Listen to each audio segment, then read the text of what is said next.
All right, welcome to today's daily vlog, and today I'm going to talk about trusting your gut. So when you are going in things, whether this is a in the moment kind of deal or whether it's a programming deal long term or business, whatever it is, it's at the end of the day, man, trust your gut, because usually it's right. And for the most part, I'd rather take the risk trusting my gut than second guessing myself and just going out there and being like just not taking a move or not, going and moving ahead on something or not, buying into a new thought or a new idea because, I'm just not trusting myself. I'm at the point where, if I see something and I think it's going to bring value, whatever it is, I want to try it. I want to see, okay, what can this do? Can this work? And I'm blessed to have a bunch of guys that trust me. Blessed to have a group, in multiple avenues that are willing to just kind of, all right, what do you got for us? What are we doing? And they can buy into that, which lets me really get to that experiment kind of deal. And, they're kind of my guinea pigs, as they say. And that's I totally just want to thank all those guys, whoever you are, who you are. You give me the opportunity to really see the value in, is this something we should move on? How does this scheme work? Does this split work? How does this go? Is this doing well? Is this not doing well? And, those guys that buy into that are what are going to drive Vets forward in the future. The way I, program for people, for teams, for coaches, for athletes that come to me and are now are trying to buy into Vets, are actually going to participate and paying what I'm deserved and what my prices are set at. Those guys will get the stuff that I know can work, that has opportunity to work, that I've seen come into fruition. They're gonna get the things that I've already experimented with. These guys who trust me, you know what I mean? And I thank everything to those guys who have bought into me, bought into what I'm doing, and allow me to, take those times where, hey, I'm going to trust my gut on this. You know what? And one of the big things, that I'm working with right now is, the RPR. It's one of those things where, is it placebo? Is it not placebo? Does it have benefits? Does it not? Is it a waste of time? Is it not? And you know what? I needed to try it. I needed to see, okay, on a wider population of people, does it work? So I've been trying it with a bunch of people. Seems to be working. I'm going to keep using it with them, see long-term, does it help? Is it getting results? Again, am I going to know specifically, is this the RPR? Is it not the RPR? Are these guys ready to go, warmed up? Is this getting them ready to train? Is this optimally getting them prepared to go out and perform the way they need to? I think it is. I think it's making a difference. But again, something where I'm only using that on the guys that I'm very close with, that I trust.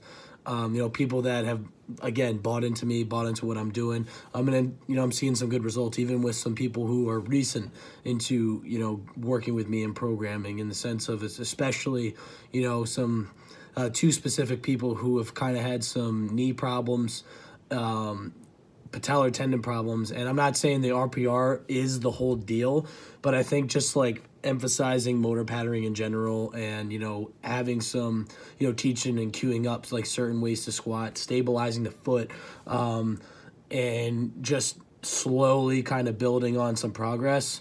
Both of them have seen, a minimization in the amount of pain they have. They're starting to live better. So now they're at a point where we can start really going and reaching for performance. And I think the RPR has something to do with it. I also think that the RPR is really helpful in preparing the body, for lifting, powerlifting. I think it's really good in preparing the athletes for sprinting, and I've starting to see some benefits. But again, this goes back to trusting my gut and having the people trust in me to know that I wouldn't put them at risk. I wouldn't do something that's gonna hurt them. I wouldn't do something that's gonna potentially deter them. And I really am thankful to all those guys that buy into that. And I hope that for anyone who is aspiring to kind of take the path I've taken, or even just you as a coach, getting people to buy into what you're selling is everything. You know what I mean? If you can't have people buy into your programming, buy into your coaching style, buy into your philosophy, buy into your mentality, buy into your energy, whatever it is, if they're not bought into you, you're not going to have success. You might have some success, but it'll be minimized. You know what I mean? You need people to believe in you. You set the standard for how well everyone else will do as the leader, as the coach, whether it's the head strength and conditioning coach, whether it's an assistant running a small group, whether it's you doing a private training with some group, or whether it's you going out and training teams. Like, you set the standard, you set the energy, what you allow to happen is what happens. How you drive athletes forward, and like the mentality it starts with you. You bring that forward, and that comes from, working experience, like getting people to buy into you, and then seeing if they trust you and trying to get results. Like, you got to put in the work.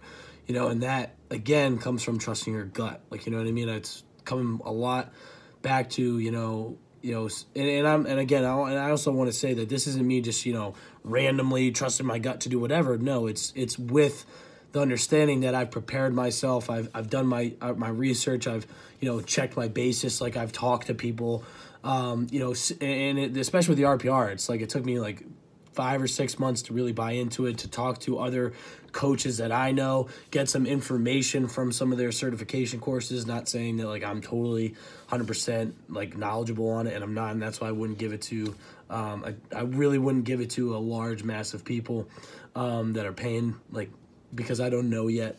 But getting the knowledge and the background ready to go, like, to make a decision like that, that's important. Like, I'm not just going out and making gut decisions on, we're gonna max out today. Like, you know what I mean? Like, it's on things where I've taken a lot of thought into it. I've done my research on it, planned it out, seeing how this can work, and then we go, and then we see what happens. Like, and the biggest, I think, gut decision I've ever made is buying into Tony Holler, Feed the Cats. Like, that mentality altogether is something that has been an absolute game changer for everyone that I've worked with, especially, like I said, and this is for the athletes talking about sprinting. Like, it's and it's almost like it really is the like West Side mentality for sprinting, because at the end of the day, it's like, listen, you're gonna try to sprint your max. Like, you know what I mean? You're gonna max out on this movement, which is the sprint. You're going to be fresh for it, and you're going to max out on that. And then all the other work, the technical work, the isometrics, the oscillations, the overloaded eccentrics, the vertical jumping, like the plyometrics, all those things are the accessory work that feeds into the sprint. You know what I mean? That's your maximal effort, and like, preach that, be fresh for it, do what you need to do to maximally express your ability, and this is what you have to do. It's the same thing when it comes to West Side and how they max out the lifts. Like, you know what I mean? They max out their movement of the day once a week. It's, and it's the same thing essentially with the Feed the Cats. And me buying into that mentality for my athletes, I think it's been a huge game changer, and I've seen some pretty good results so far. I mean, we got a long way to go as far as, the outreach on what we could get, especially with, getting away from the college athlete down to the high school athlete, which I'm seriously excited to do. So at the end of the day, make sure that you do your research, and whatever your gut's telling you, go for it. Like, you know what I mean? Like, if you think it's a good thing, then you go for it. You buy into it, and you surround yourself with people that have bought into what your philosophy is, your mentality, your energy, et cetera, and you make it happen. Have a good night.